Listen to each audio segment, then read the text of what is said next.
Bienvenue à tous. Ils sont 17 objectifs de développement durable et qui donnent la marche à suivre pour parvenir à un avenir meilleur et durable pour tous. Les ODD et leurs cibles répondent aux défis mondiaux auxquels nous sommes confrontés. Mais comment atteindre leur réalisation à l'horizon 2030? La communauté internationale privilégie la démarche participative et inclusive, d'où l'importance accordée aux organisations de la société civile. Les OSC, dans l'atteinte des objectifs de développement durable en Afrique, analysent sur ce plateau avec M. Kofi Kanitom. Vous êtes acteur de la société civile, engagé au sein du FODET, le Forum des organisations de défense des droits de l'enfant au Togo. Merci d'avoir répondu à notre invitation. C'est moi qui vous remercie. Bonjour à vous, bonjour à votre studio et bonjour à votre téléspectateurs et téléspectatrices.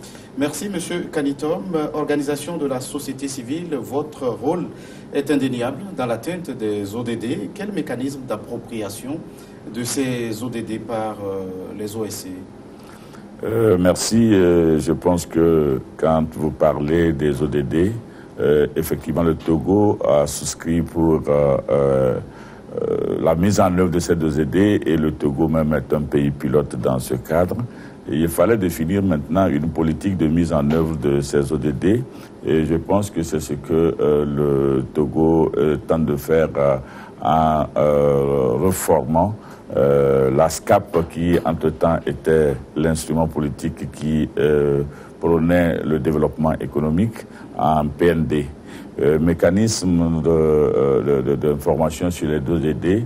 D'abord, il faudrait dire que, en tant qu'organisation de la société civile, nous avons à procéder par la culture propre personnelle, la culture propre, en nous appropriant de tous ces documents. Et ensuite, il a été créé un cadre de concertation de la société civile au niveau du PND, où des discussions ont été engagées et menées de façon à ce que le PND soit partagé avec les organisations de la société civile. Et par rapport à cela, il y a eu des débats qui ont tourné autour des ODD, ce qui fait qu'il y a eu un renforcement de capacité qui constitue un mécanisme d'appropriation de ces ODD. Il faut dire également que FODET est une fêtière de 9 réseaux thématiques. Donc chaque réseau à son niveau également a pris les dispositions pour pouvoir véritablement s'informer, s'approprier le contenu de ces ODD. Moi qui vous parle, je fais partie de la Coalition nationale togolaise pour l'éducation pour tous.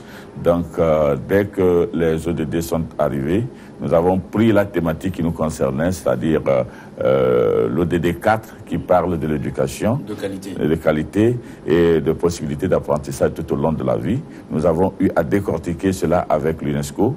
Nous avons même eu à transcrire le contenu de ces ODD 4 en petits livrets de compréhension que nous avons partagé avec...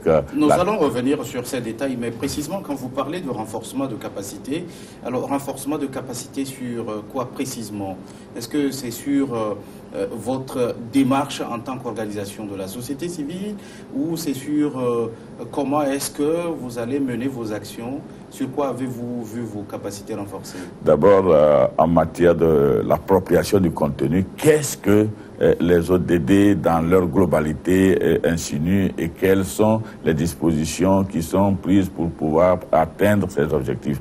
Ensuite, il y a eu des renforcements de capacité dans la manière dont nous devons participer à la mise en œuvre, à l'atteinte de ces objectifs, parce que nous sommes identifiés comme étant le relais, l'interface entre les actions du gouvernement et les communautés. Donc, il fallait que nous nous approprions notre responsabilité. Et c'est ça, il a été surtout question de cela, puisque c'est en cela nous allons être participatifs dans la réalisation des ODD. Et justement sur la question, comment est-ce que vous voyez votre rôle à jouer? Notre rôle est un rôle très déterminant et le PND même l'a reconnu parce que dans presque tous les objectifs des ODD, il y a que nous devons veiller d'abord à ce que soient mis en place tous toutes les activités pouvant mener à l'atteinte de ces ODD. Ensuite, nous devons également voir si ces objectifs sont mieux protégés et ensuite sont bien défendus. Donc, dans les 3 obligations qui reviennent à l'État, dans la mise en œuvre, nous sommes au début, au suivi et à l'évaluation pour être sûr que les choses se font dans de bonnes conditions. Et ensuite, nous devons également nous approcher des communautés pour leur expliquer ce qui leur revient comme attitude à prendre pour pouvoir mieux bénéficier, jouir du bénéfice de ces ODD et de quelle manière ils devraient contribuer pour participer également à ces ODD. Donc nous sommes vraiment au niveau d'interaction avec l'État et d'interaction avec la communauté. Alors votre rôle, il semble être double.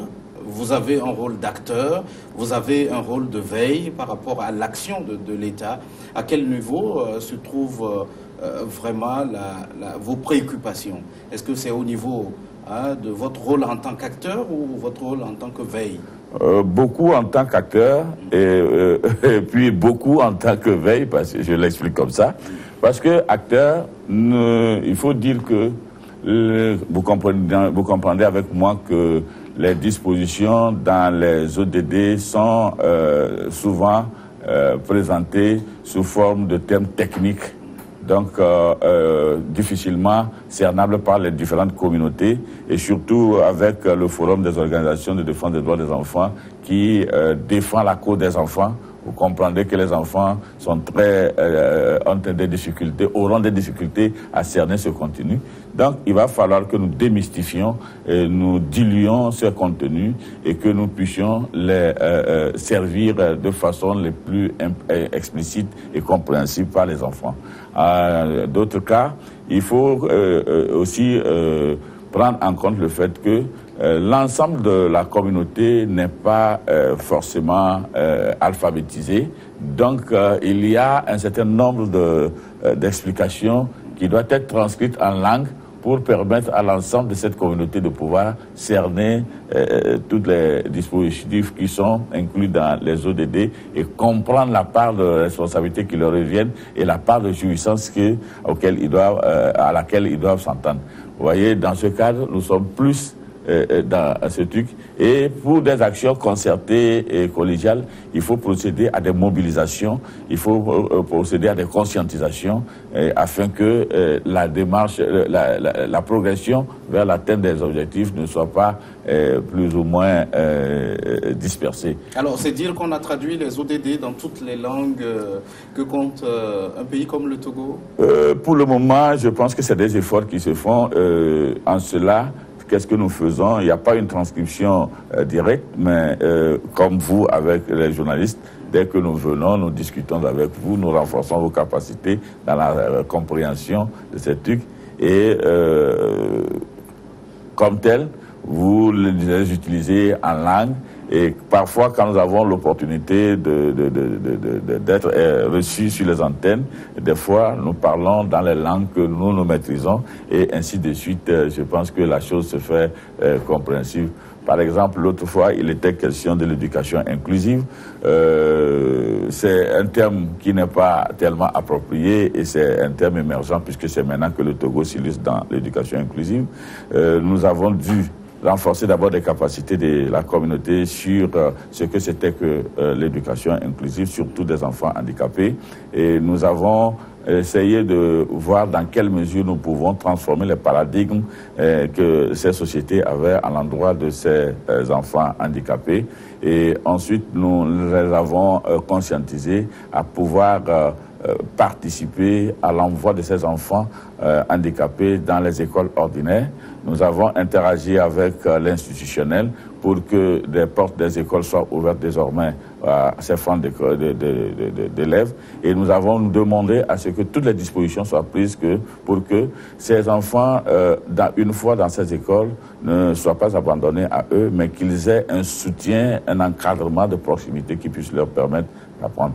Donc, à partir de là, nous avons, après ce travail, nous avons pu passer sur des antennes des médias où nous avons expliqué cela en langue pour permettre à l'ensemble des communautés, à la plupart des communautés qui hésitent, par exemple le V, le Kabye, à comprendre ce que c'est que l'éducation inclusive et à savoir ce qu'ils attendent et ce qu'ils doivent faire pour pouvoir bénéficier de cette éducation inclusive. D'accord, il s'agit d'une une thématique précise. Une thématique précise. Alors, vous avez dit que vous allez vers les populations lorsque vous y allez. Alors, que leur dites-vous quant à leurs réelles préoccupations concernant ces ODD? D'abord, nous leur disons qu'ils sont en même temps bénéficiaires et acteurs de l'atteinte des objectifs de ces ODD. Donc, nous prenons les ODD d'objectif en objectif et nous leur expliquons les contenus. Par exemple, en matière de santé, qu'est-ce qu'il faut faire? En matière de transformation, choses de l'environnement, et quelle doit être leur responsabilité, quels sont les dangers qu'ils encourent s'il n'y a pas de transformation dans ce domaine, en matière de l'agriculture, qu'est-ce qu'il faut faire, en matière d'éducation. Donc nous tentons de les faire approprier l'ensemble de ces contenus dans la manière dont il faudrait comprendre cela, la manière dont il faudrait se mobiliser aux côtés du gouvernement qui pilote ces ODD et la manière dont ils peuvent partager cela avec leur communauté pour que la jouissance soit totale. Et comment ces populations appréhendent-elles leur propre responsabilité dans ce processus? Il y a à relever que quand vous n'êtes pas informé, vous êtes sujet. Mais quand vous êtes informé, vous êtes citoyen. La plupart des temps, c'est le manque d'information qui ne met pas les acteurs dans leur rôle. Et il faut se dire que d'abord, ça fait une surprise pour ces communautés parce qu'elles ne comprenaient pas un certain nombre de choses. Et quand elles commencent à comprendre, il y a une certaine lucidité. Et maintenant, elles appréhendent leur rôle. Et elles témoignent leur satisfaction dans la compréhension de contenu et s'engagent. Il y a un réel engagement que nous lisons à mesure que nous leur expliquons cela.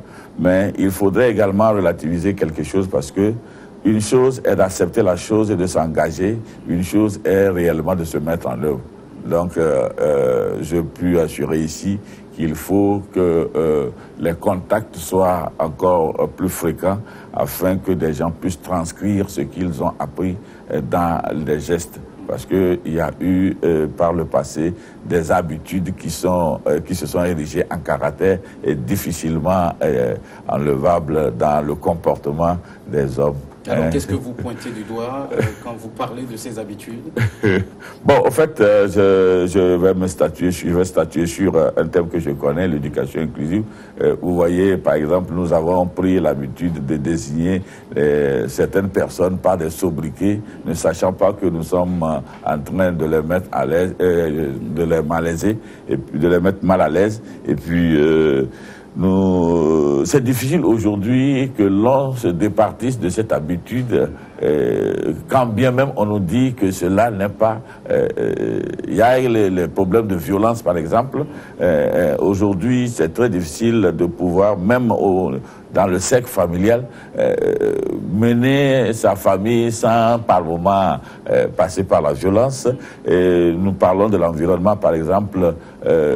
Aujourd'hui, vous constatez que c'est difficile d'amener le citoyen lambda à ne pas utiliser les sachets noirs. Combien de fois ces dispositions n'ont pas été prises, mais jusque-là, il est très difficile. Et même jeter des papiers par terre, vous et moi, on fait l'effort, mais il arrive pour un moment que l'habitude qui est une seconde nature apparaisse et que vous laissez choir un sachet de Piaota avant de vous rendre compte et puis Donc, c'est tout un phénomène qu'il faut. Il y a encore du chemin à faire là-dedans. Beaucoup de chemin, beaucoup Alors, de chemin. M. Kanitom, ça fait 3 ans que ces ODD ont été pris aux Nations Unies. Est-ce que vous avez le sentiment aujourd'hui que, comme vous le dites, nos populations sont suffisamment informées par rapport aux actions que vous menez sur le terrain? Oui, je ne dirais pas oui, je ne dirais pas non, mais ce que je suis en train de voir, c'est que nous souffrons d'un problème communicationnel. Si bien que même dans les arcanes les plus intellectualisés aujourd'hui, il est difficile de prendre quelqu'un et de lui parler des 17 choses objectifs et qu'il puisse vous les dire tout de suite. Donc, ce qui suppose que jusque-là, il y a déjà au niveau où on devait espérer que la chose prenne de l'ampleur, et il y a des tâtonnements. Nous prenons par exemple les ODD concernant la santé aujourd'hui, je pense à l'ODD 3. Quand vous rentrez dans des formations sanitaires où des praticiens sont là-bas, il est très difficile que vous trouviez un pourcentage élevé qui puisse vous décrire le contenu de ces ODD, ce qui suppose que ce n'est pas encore évident. Vous rentrez dans le système éducatif aujourd'hui, l'ODD 4, vous posez des questions à plusieurs tenants, c'est difficile que des gens vous sortent des approches liées à ces ODD.